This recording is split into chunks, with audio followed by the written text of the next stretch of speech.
Hello everyone, this is Rage. And for this video, we're going to be talking about cross-hatching, no? So ano ba yung cross-hatching? Yung cross-hatching basically is the mostly or the widely used technique or strategy in Sudoku kasi madali lang siya. Madali lang siyang tingnan, madali lang siyang i-execute. And aside from that, yung cross-hatching ginagamitan natin siya ng scanning, no? So, you can literally start anywhere. Basta, mas maganda, syempre, kung saan yung mas maraming numbers. Okay? Let's say dito sa region na to. Okay? Sa region na to, mapapansin natin walang numbers na 1, 2, 7, 8, and 9.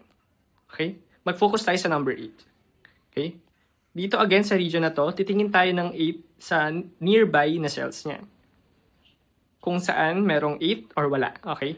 So, since meron tayong 8 dito, ibig sabihin nun, so, nag-scan tayo ng 8. Ibig sabihin, bawal ng 8 dito, dito, pati dito.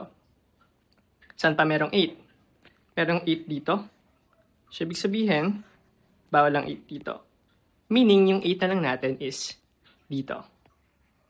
Okay? Another example. Tingin pa tayo ng example. Okay? Halimbawa, dito sa region na to. Okay? Ang numbers na nawawala dito ay 2, 4, 5, and then 6. Okay? Mag-focus tayo sa number 6. Again, dito sa region na to. Okay? Hanap tayo ng 6 sa nearby cells niya, no? So, meron 6 dito. Ibig sabihin, bawal yung 6 dito, pati dito. Since meron 6 dito, bawal din yung 6 dito. Ibig sabihin, yung 6 natin, dito na lang siya pwedeng ilagay. Now, paano kung yung case ganito? Halimbawa, meron tayo ditong number na to. Nawawalang number dito ay 1, 2, 4, 7. Let's say number 1.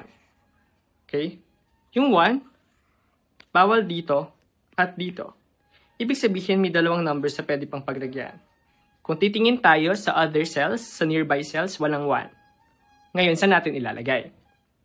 Wala muna. Okay? Since meron pa tayong dalawa na cells na pwedeng paglagyan, skip muna natin siya.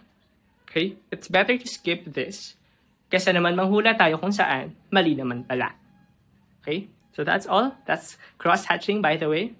And thank you so much for listening. Bye-bye!